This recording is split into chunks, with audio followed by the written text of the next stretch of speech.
Hey everybody, welcome to this edition of PPN NASCAR Now as I get you guys ready for this weekend's racing at Homestead, Miami Speedway. Here we go, the weekend preview. Let's start with the Larry McNuggets. Here's some things you need to know about this weekend's race at Homestead. SiriusXM NASCAR Radio. By the way, Larry, my wife likes your McNuggets. I'll think about that little McNugget. Didn't have to call it a little McNugget now. That's a double Dunkin' Nugget. There's only so many nuggets that you don't really touch. Oh, right. Larry McNugget.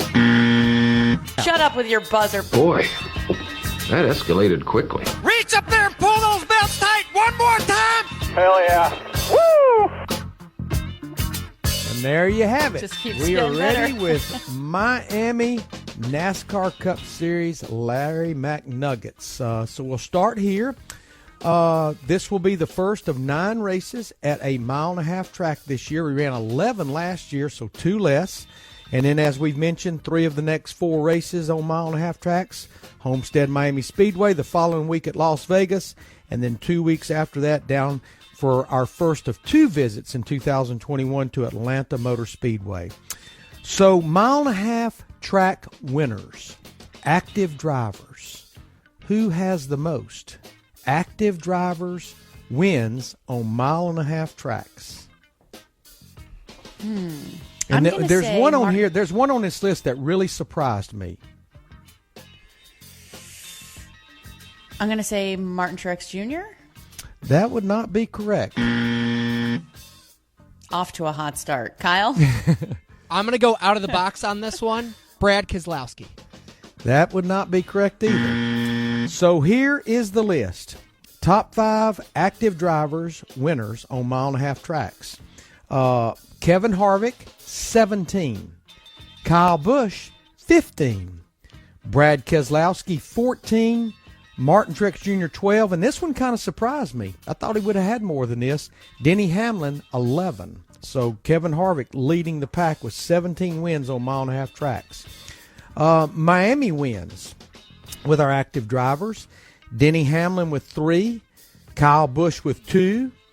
Kurt Busch, Kevin Harvick, and Joey Logano all with 1. And, of course, Denny Hamlin's one of his wins came there when we were there last June. Denny Hamlin and Joey Logano, the only drivers with multiple wins on 1.5-mile tracks last year with 2 each. Of course, Joey got his win at Las Vegas early in the year and Kansas in the playoffs, which is what put him into the championship 4. Kevin Harvick led all drivers last year on 1.5-mile tracks with leading 479 laps. What driver do you think had the most top 10 finishes on 1.5-mile tracks last year? And I'll just go ahead and give you a little bit of a hint. He had a top 10 in 10 of 11 races on 1.5-mile tracks last year. It's not an obvious answer. I'll lay that up there. It's not what you'd think. Is it Eric Almirola? It is not. Kyle? I am going to go Joey Logano. You're close, but that's still not right. You still get the buzzer. Brad Keselowski, his teammate, top 10 in 10 of 11 races on 1.5-mile tracks last year. Christopher Bell finished 8th when we were there in June, and at that point, that was his very best career finish in the Cup Series. We've had 6 different winners in the last 6 races on 1.5-mile tracks. This streak started all the way back at Kentucky with Cole Custer, then Austin Dillon, Denny Hamlin, Kurt Busch, Joey Logano, and then Kyle Busch actually won our last time on a 1.5-mile track when we at Texas Motor Speedway last fall. Denny Hamlin talked about his domination. He started first by the way the field was set in June. He won Stage 1. He won Stage 2.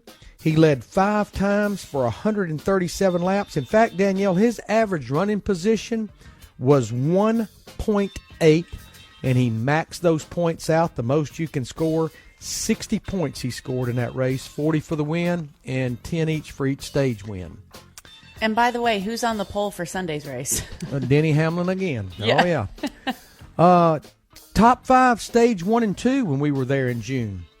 There are 4 drivers that actually finished in the top 5 in both stages. Denny Hamlin, I just mentioned, won them both. Blaney finished 2nd and 4th.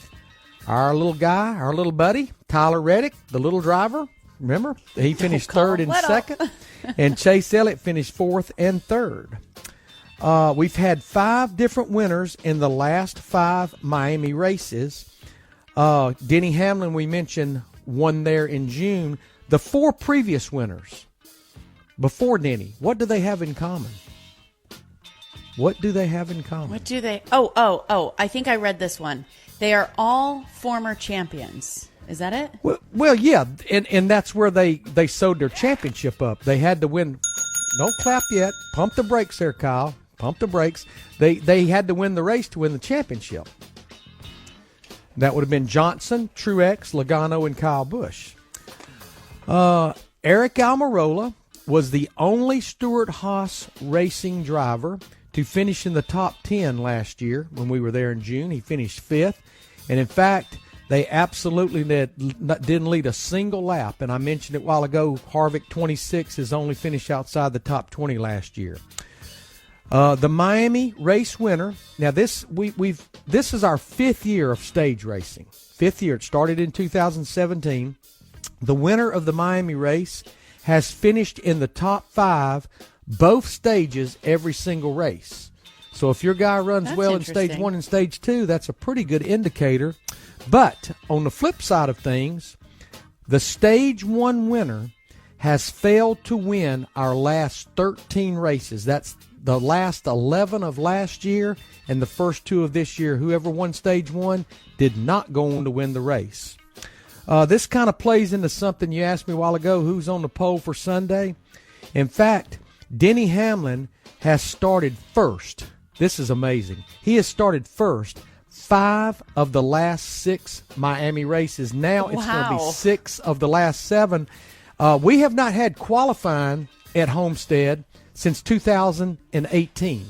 We obviously didn't have it last year, and it got rained out in 2019. So we've not had qualifying there since 18. This may not be what Denny Hamlin wants to hear. The driver starting first has only won 1 of the last 18 Miami races. He obviously was the one the last time that we were there. Yeah, he was the guy to do it. And it's actually the Miami race. We first started going there in 1999 with the Cup Series. The race has only been won 3 times from the first starting spot, and that was Bill Elliott in 2001, Kurt Busch in 2002, and then, as mentioned, 2020, Denny Hamlin. 2 drivers has won back-to-back Miami races. Now, I'm going to give you one because he actually won 3 consecutive. Greg Biffle won 2004, 5, and 6. Who is the other driver to win at least, the only other driver to win at least 2 consecutive races at Homestead Miami Speedway? I'm going to go with Tony Stewart. You would be going correct. You finally get a bell. I wish we had a siren like they do down in Dawsonville. This is my second bell. Thank you. All right. Who's the only Rookie of the Year contender to win Miami? Only Rookie of the Year contender to win Miami. You got to have a short-term memory here. You got to have a very short-term memory.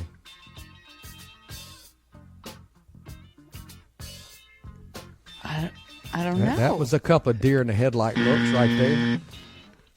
When you give me a hint, it almost makes me more nervous, Kyle. Well, the reason you have I got no. I mean, Kyle Larson. I'll throw it out there. Well, he's never won there. Come on, Kyle. Paying attention is free. Doesn't cost a dime. Tony Stewart is the only Rookie of the Year contender to win there, as you mentioned, in 1999. Hendrick Motorsports, they only have 2 wins there. Jeff Gordon won there in 2012, and, of course, 2016, Jimmy Johnson won to sew up that 7th championship. Joe Gibbs leads all organizations with 8 wins there at Miami, and they have done it with 4 different drivers. They obviously have done it with Kyle Busch. They obviously did it with Denny Hamlin and Tony Stewart. Who's the 4th driver to get a win there, driving for Joe Gibbs Racing? Anyone? Is he active or non-active? He is not active. Is it Bobby? It is Bobby Labonte. He did. Passed Bill Elliott on the last lap when Bill had a flat tire after the white flag. Now, this is a little tricky statement I'm going to make. The Joe Gibbs Racing drivers, they have won 3 of the last 4 Homestead races. And the reason I say drivers, it wasn't actually Joe Gibbs. Yeah, obviously Kyle Busch, obviously Denny Hamlin, but Martin Truex Jr. won there in 2017, but he was still driving the 78 car for Furniture Row Racing. The last 7 wins for Joe Gibbs Racing. This is kind of amazing when you think about it, and you think about his record. Now, I'm not talking about Homestead. I'm talking about their last 7 trips to victory lane. Obviously, Bale last week, and then 6th the end of last year. Their last 7 wins. Denny Hamlin has won 5 times. Kyle Busch has won once, and that was, of course, at Texas. We just spoke about Christopher Bale. Martin Truex Jr., 0. 0 of the last 7 wins. In fact, since his last win at Martinsville in June of 2020, he has 5 second-place finishes, but they have not been to victory lane since we were there at the short track. Richard Childress Racing is winless in Miami. And, I got to think about this last night. Dale Earnhardt Sr., he only got to race there twice, and that was 1999 and 2000 because the beginning of 2001 is when we lost him. Roush Fenway Racing, they are winless in the last 10 trips to South Beach. But in the previous 9 races before those 10, they won 7 of the 9. And I mentioned 3 of them were Greg Biffle, 3 consecutive wins. Ford leads all manufacturers with 8 Miami wins, but they've only had 1 in the last 10 races, and that was, of course, Joey Logano in 2018 when he won the championship. Chevrolet has won there 5 times. Toyota, 6 Miami wins, and all of those have been in the last 12 races. We spoke about Kyle Larson, 6 career wins, but 0 for 70 on mile-and-a-half tracks. He does have an Xfinity Did you say Series. 0 for 70? 0 for 70 on mile-and-a-half tracks. Ooh. 0 for 70. Wow. That's a he nugget. did finish second there in 2016 to Jimmy Johnson, and to your point, he has finished second 9 times. He did win an Xfinity Series race there back in 2015, so he has been to victory lane.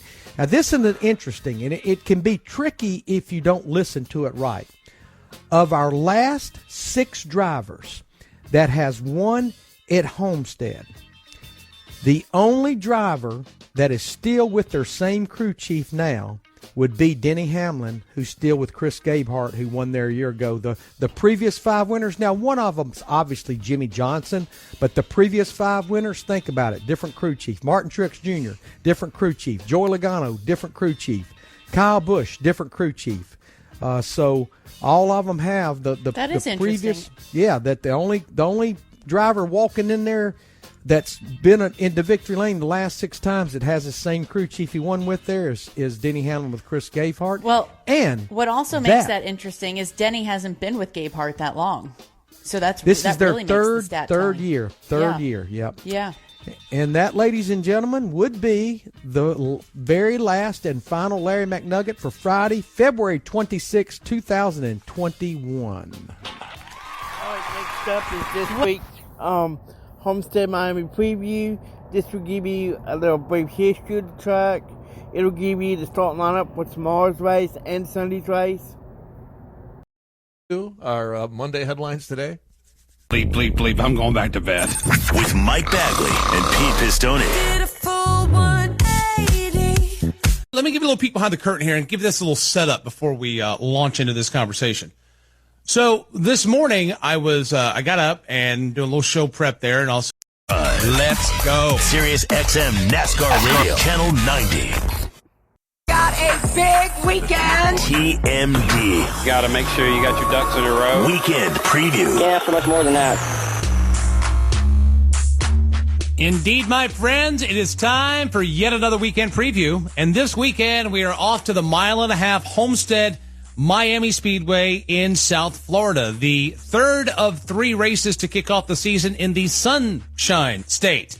Homestead Miami Speedway came into existence back in 1995 with a NASCAR Xfinity Series race, and things got started off with a bang. Couple of laps to go. They'll flare out here on the main straightaway. Larry Pearson looks inside. Can't make the bid for second, but Hermie Sadler makes an inside move. Can he pull it off in one? He'll fall back in line because Kenny Wallace slams the door again on an inside lane. Sadler falls back in line, single file, but again, the Larry Pearson car beginning to press the issue. He looks to the inside of Sadler. Now Sadler goes after Kenny Wallace. Now they're stacked up 3 wide and almost 4 wide, racing down the backstretch. Here's the battle for the lead. They're still stacked up double wide. Sadler gets turned sideways. Wallace goes to the top of the racetrack, and Pearson slams the outside wall. Meanwhile, Dale Jarrett moves by with the lead. Here comes Dale Jarrett down to the white and caution flags. Dale Jarrett off of turn number 4 is going to win the Jiffy Lube Miami 300 after the front 3 cars crash in turn number 3, racing back to the white flag. Well, sometimes it's better to be cautious than hard charging, Dale Jarrett. Congratulations. Well, thank you. Yeah, I saw what might take place, but I couldn't do anything with them anyway. And, those guys were faster than me. My car was a little bit tight, and so I was just going to take a 4th place finish and see what happened. But must be the weekend for Catawba County boys, North Carolina, because Dexter Knight won the dash race yesterday. Kind of the same thing. Yes, ladies and gentlemen, it is a Dexter Knife and a Catawba County reference from Dale Jarrett back in 1995. That's how it sounded. That was November 5th. Eli Gold, Joe Moore, Kurt Becker, Alan Bestwick, Jim Phillips, the call with Motor Racing Network.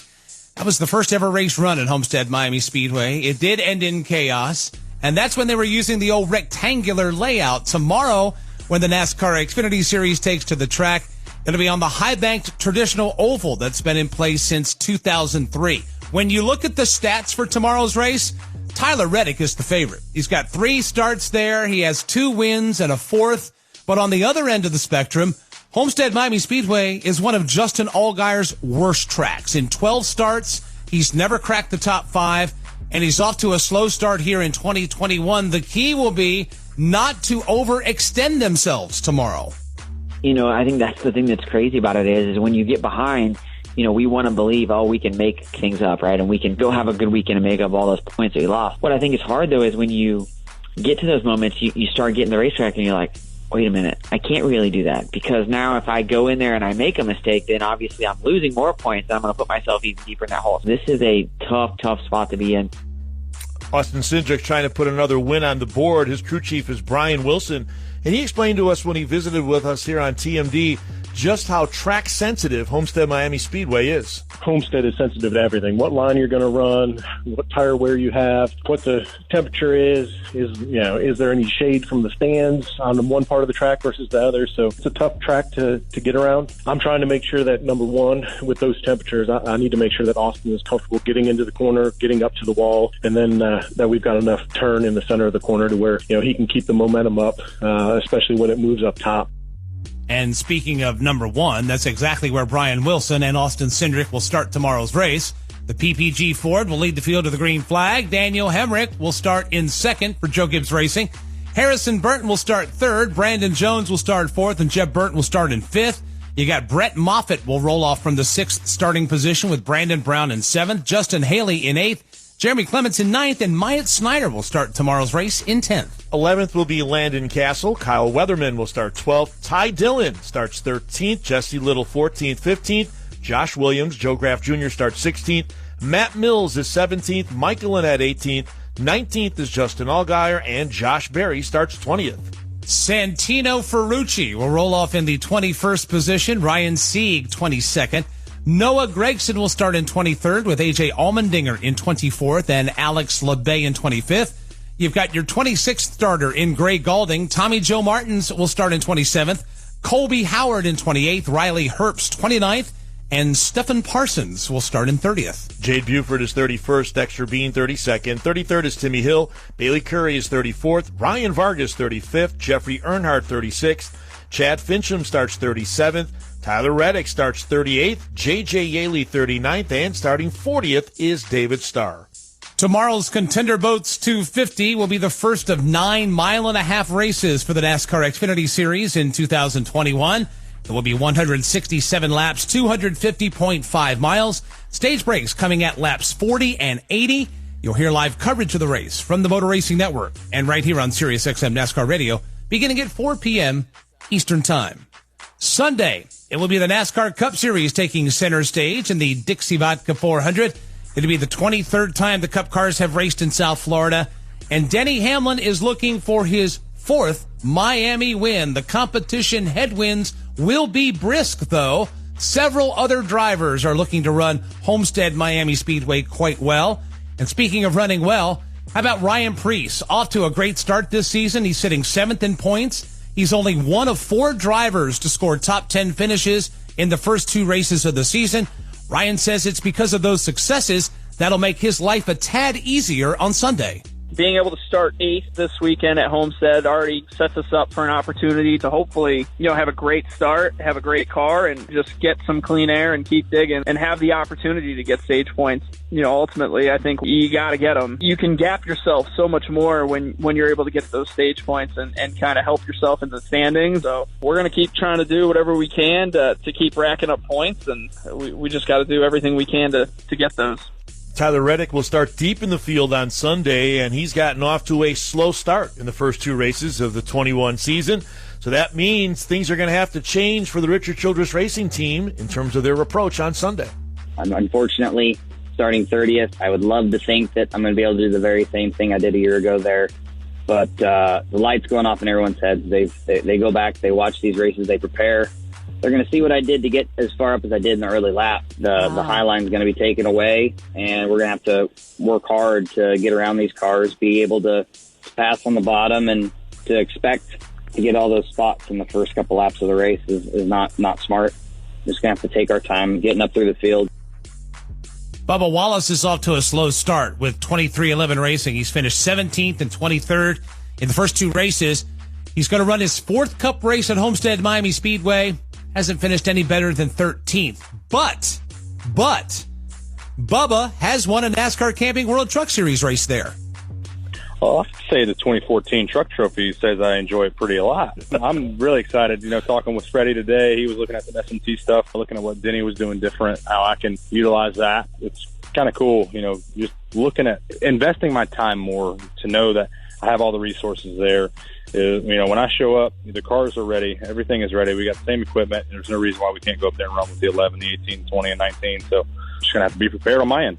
Homestead Miami Speedway has hosted the season finale for almost 2 decades. This year, though, it moves up earlier in the year into February, which means track conditions are going to be very difficult to figure out, according to Martin Truex Jr.'s crew chief, James Small. It's hard to say, especially now because we're going in a different time of the year. So, the grip levels definitely gotten less. We were racing there in, early November and, conditions were definitely cooler. And then last time we went back in June or whatever it was and got rained on and ended up racing into the night. So I expect this year, if it does start on time and we don't get any rain, it'd definitely be probably one of the lower grip, races we've had there in recent times. Let's talk about Ryan Blaney and Todd Gordon. They, too, are having a sluggish start to the season. They finished 30th in the Daytona 500. They were 15th on the road course last weekend at Daytona. They're mired back in 18th in points. But there is a silver lining to the cloud. Ryan finished 3rd the last time we were there. And let's give you a little Todd Gordon stat of the day. Todd hasn't finished worse than 6th in the last 6 races. He's about to crew chief his 10th Homestead race. He's only got 2 finishes worse than 8th. Todd Gordon on going to Homestead Miami Speedway on Sunday. This is one that I felt like we were a top 5 car last year. Probably, I thought 2nd or 3rd. I wasn't sure that we could run down the 2 best cars there, but definitely a racetrack that I looked to see where, all of the wheel opening enforcements that NASCAR has done in the off season, they kind of reel everybody back in. And this will be the first test that really shows the impact to everybody's aero packages. And this will be the first glimpse of who's been affected the most and who the least and where all our packages go.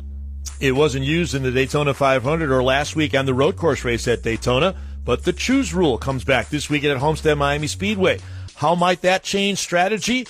Here's Kurt Busch's crew chief, Matt McCall, on what he expects. Homestead's one of the ones that I guess I almost want to say it's tricky because it's not just dead set on inside or outside, because the way the lines work out on new tires, the bottom can be pretty competitive. But as far as us, we try to use what our tools basically can give us information of what the best line was on the restarts, depending on, how late in the race it is, where you're running, and that type of stuff. But Homestead definitely a mixed bag from, the third row back inside might still be able to be good if you got a good enough car to run the bottom. But, if you're fourth row on the outside, you might be able to clear some off turn twos. Here's how they'll line it up for the Dixie Vodka 400. Denny Hamlin and Joey Logano on the front row there. Starting in third will be your Daytona Road Course winner, Christopher Bell. Kevin Harvick will start fourth. Kurt Busch fifth. Michael McDowell will start in sixth, with Brad Keselowski in seventh, Ryan Preece in eighth, Martin Truex Jr. ninth, and Cole Custer in 10th. Chase Elliott starts 11th, Chris Buescher 12th, 13th is Alex Bowman. Ryan Blaney will start 14th. 15th, Ricky Stenhouse Jr., Eric Almirola will start 16th. Kyle Larson comes for the 17th spot. Eric Jones starts 18th. Bubba Wallace is 19th, and 20th will be Justin Haley. Daniel Suarez will roll off in 21st. Austin Dillon will start 22nd. 23rd, Ryan Newman. 24th, Kyle Busch. And 25th, Corey LaJoie, with Stevie Letarte at the crew chief in controls. 26th is Cody Ware. Anthony Alfredo will start the race in 27th, with Garrett Smithley in 28th. James Davis in 29th, and Chase Briscoe in 30th. 31st will be William Byron. Ross Chastain starts 32nd. 33rd, Timmy Hill. B.J. McLeod starts 34th, Tyler Reddick 35th, Josh Bilicki 36th, Matt DiBenedetto starts 37th, and starting 38th, Quinn Houff.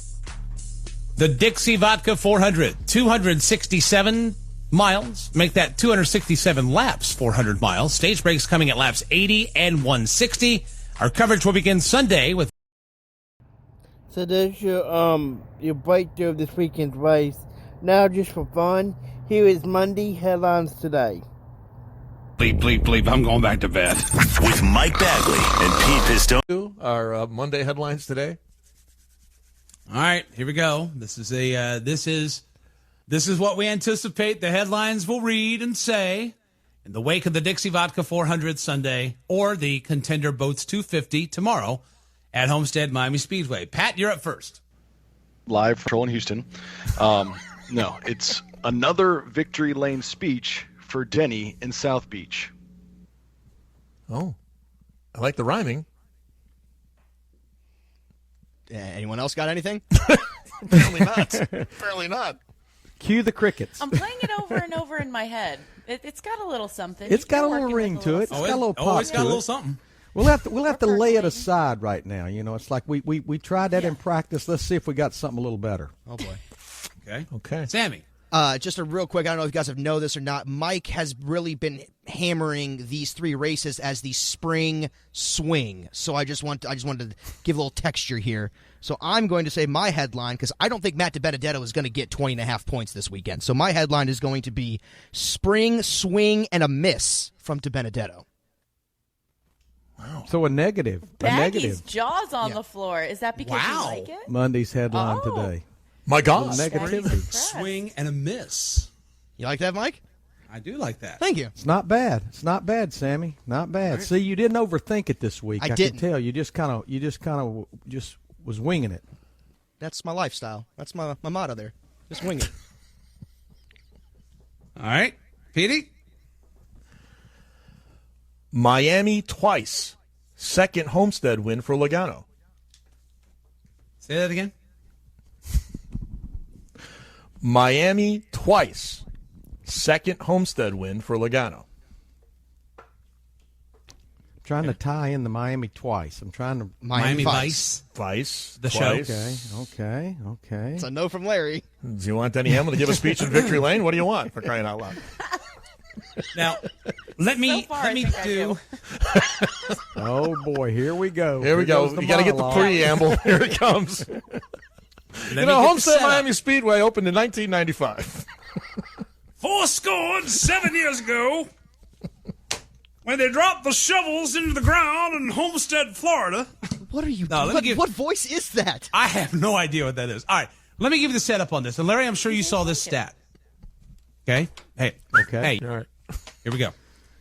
I'm sure you saw the stat that Denny Hamlin in his last 6 races in Florida has not finished worse than 5th. All right? Correct.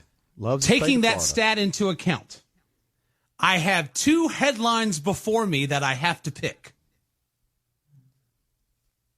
I don't know which one to go. I'll go with this one, and I'm sure it'll be the wrong one. No, because it doesn't make sense. I'll go with the first one, which is very bland. Taking in high school. I'll give you the one I'm going with, but I'll give you the one I should have gone with. All right?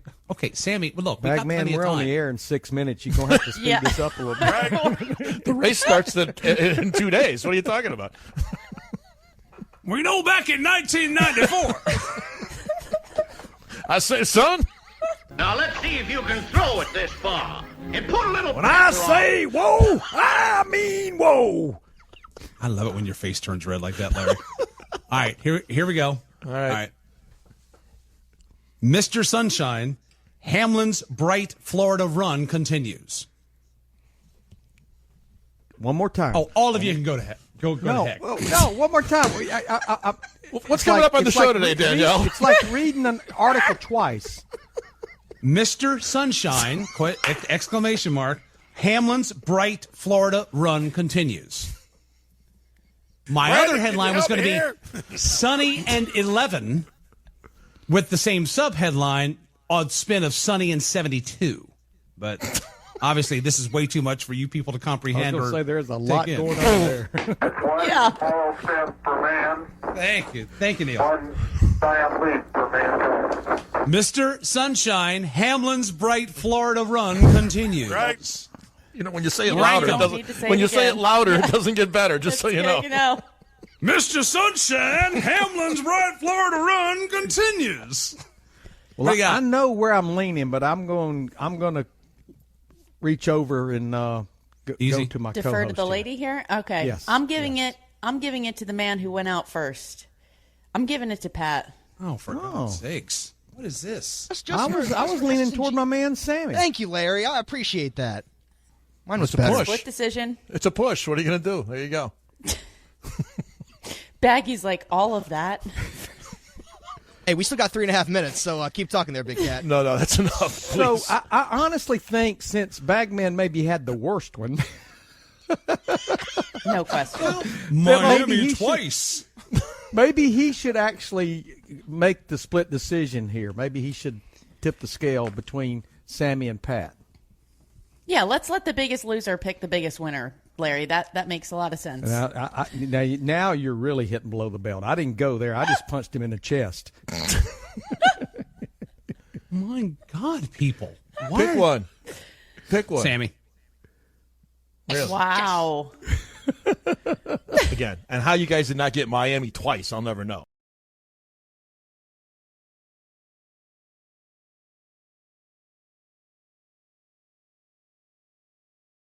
Sorry, I was laughing too hard at that. They are so funny. That's why I'm like putting this in my podcast. They're funny. They make you laugh, and it's just something that's tongue in cheek to make you laugh. Well, I hope y'all have a great weekend. My next podcast will probably be Monday. I will have a Homestead Miami recap, and I want to do it Tuesday, but I may have the radioactive and power rankings next Wednesday. So I hope you have a blessed weekend, and God bless.